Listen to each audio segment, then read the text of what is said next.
গৈ গৈ সিহঁত নগাৰ গাঁৱত সোমালেগৈ। গাঁওখন বৰ ধুনীয়া আৰু পৰিষ্কাৰ আছিল। মানুহৰ মাত আৰু গাড়ী ঘোঁৰাৰ শব্দ প্ৰায় নায়েই।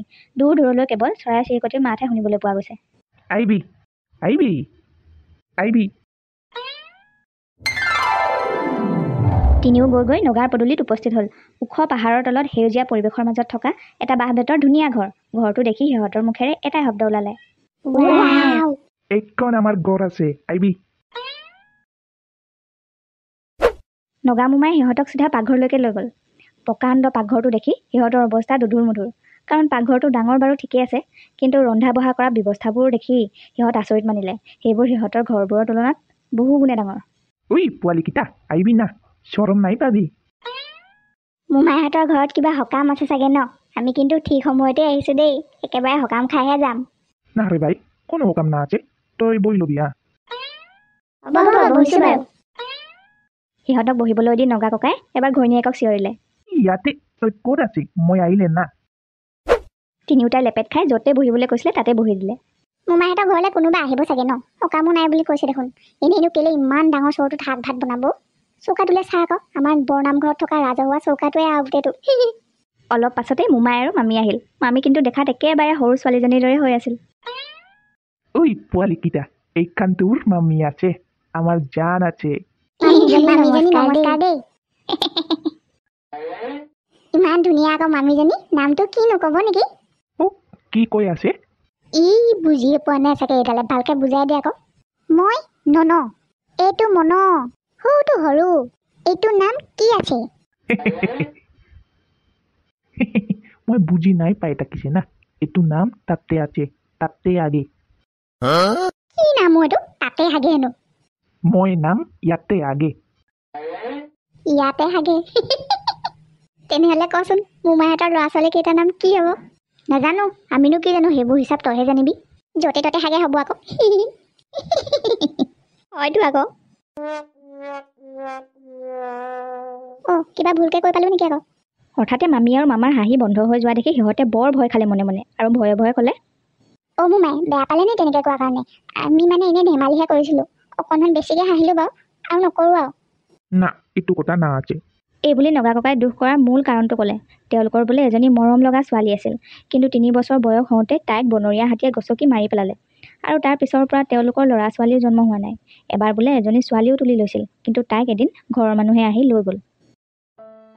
জংঘলত আমাৰ চব কিছু আছে, কিন্তু ঘৰত আমাৰ কিচ্ছু না আছে, একটা পোৱালি বি না আছে। আমি দুখ লাগিলো জংঘলত গুচি যায়।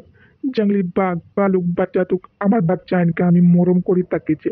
বহুত দুখ লাগিছো, মই বি তোর মামি বি। নাই দিবি ধেতেই, বৰ বেয়া কথা হ'ল দেই। এনেই মিছা মিছি দুখ দিবলৈহে আহিলো নে আমি? বেচেৰা হাল চব থাকিও নথকা হ'ল আজি। ইমানবোৰ মাটি সম্পত্তি থাকিনো কি হ'ব যদি ঘৰত এই অৱস্থা? আচল সম্পত্তিটোৱে নাই, কোনে খাব এইবোৰ? ঐ, বহুত সময় হ'ল নহয়, শুই থাকোগে ব'ল এতিয়া, ৰাতিপুৱা আকৌ জল্দি উঠিব লাগিব নহয়। ব'ল ব'ল। মোমাই, আমি শুই থাকোগে নহ'লে দেই এতিয়া, বহুত ৰাতি হ'ল নহয়। আমি আকৌ ৰাতিপুৱা সোনকালে উঠি যাবগৈ লাগিব নহয়। উই পাগলা আছে নাকি তুই? পোৱালি কানা খাবো না এতিয়া আমি চবটো, কানা খাবি উবি। এইবাৰহে আহিল আচল খেলখন। খানা খোৱাৰ কথা কৈ নগাই যেনেদৰেহে আয়োজন কৰিলে, সিহঁতৰ দেখিয়ে মোক জাপ নোখোৱা হৈ গ'ল। আজি ৰাতিৰ সাজৰ কাৰণে 3টা গাহৰি মাৰিছে। মোমাই, এইবোৰনো কি কৰি আছে আপুনি? ওচৰত ক'ৰবাত গাহৰি বজাৰ আছে নেকি? আপুনি গাহৰিও কাটে নি? 3টাকে গাহৰি মাৰি কেতিয়াৰ পৰা এনেকৈ হেকি আছে হয়? আমাৰ গাঁৱত এটা গাহৰি মাৰিবলৈকে 15টামান মানুহ লাগে। আপোনালোকে অকলে অকলেই? আমি চব কাম জানে, বই নকৰে, যেনকা করে তেনকা কানা বি খায়। তোর মাম্মি বি সব কাম করে, মুঝে বি বেশি কাম করে। তুই কি ভাবিছে আমি এনেকাই আছি? আমাৰ ইয়াত একো কাম নাই। মোমাই কাম দেখি দেখি শুনি শুনি পগলাহে হ'ব লাগিব যি দেখিছো। ব'ল ব'ল, আমি কেইটা সেই চুকটোতে গৈ বহি থাকোগে। খাবলৈ দিলেও দিব, নিদিলেও নাই, আশা নকৰোঁ আৰু। ময়ো তাকেই ক'ম বুলি ভাবি আছিলো। ব'ল ব'ল, পলাহে ইয়াৰ পৰা, নহ'লে গাহৰি হেকিব দিব এতিয়া। বইবি বইবি, আমি বি যাই আছে, কানা লাগাবো। কি কৰ, শুইয়ে থাকোগে নেকি? আজি ভাত দিয়া আশা নাই যি দেখিছো। মোমাই গাহৰি বেপাৰী, এতিয়াহে গম পালো। জিদ্দাল গাহৰি হেক দি আছে।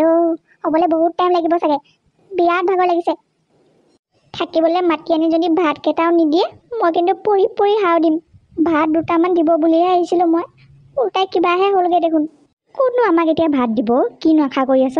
শালকে আমি ল'ৰা ছোৱালীৰ কথা কৈ দুখ লগাই লোৱা নাই জানো? দিলেহেঁতেন যদিও নিদিয়ে আৰু। বুন্দা পৰ দি লাভ নাই, শুই থাকোগে ব'ল খালী পেটে। হুই পোৱালিকেইটা কানা লাগাইছে আমি জবটো আহিবি। কি চাই আছ? মোমাই ইমান মৰমত মাতিছে ভাত খাবলৈ, ব'ল ব'ল ব'ল।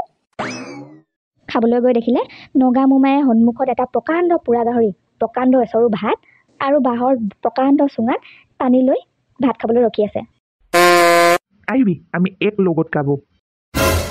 ঐ নন, 1 কেজি গাহৰি কেইটকা জানো? গাহৰি নোখোৱা বহুত দিন হ'ল। 2 মাহমানৰ আগতে খাইছিলোঁ, 400 টকা আছিলে, দেউতাই কৈ থকা শুনিছিলোঁ। সেইটো হিচাপত আজি ৰাতি তেতিয়াহ'লে 50,000 মান টকা খাম আমি ভাতৰ লগত। কি চাই আছো হো, বহিবি যাবি, ভোক লাগিছো না মই। অ' মোমাই, আমাৰ পেটত গাহৰিটো সোমাবনে নে গাহৰি পেটত আমি সোমাই যাম তাকে ভাবি আছোঁ।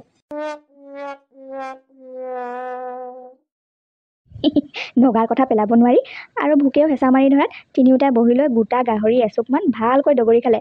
নগায়ো পেট মোহাৰি মোহাৰি টপিনা বৰ বেয়াকৈ চুবালে। খাই বৈ উঠি তিনিওটাই উফন দি উঠা পেটটোলৈ চাই চাই নগাৰ চাঙত বৰ বেয়াকৈ শুলে। অত দিনৰ ভোক আৰু ভাগৰ যে এদিনতে মাৰি লৈছে।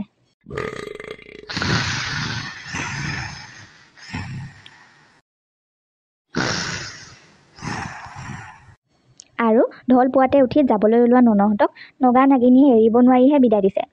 সিহঁতক বাটত খাবলৈ শুকান সান্দহ, পিঠাগুড়ি, শুকান মাংস, কল আৰু কত যে কি টোপোলা বান্ধি দিছে। আৰু নগা নাগিনীহালক সিহঁতে চালিয়া বেজে দিয়া যাদুকৰী মণি এটা উপহাৰ হিচাপে দিলে। আৰু সিহঁতেও পলম নকৰি নগাই শিকাই পঠিওৱা ৰাস্তাৰে আগবাঢ়িলে। যাবি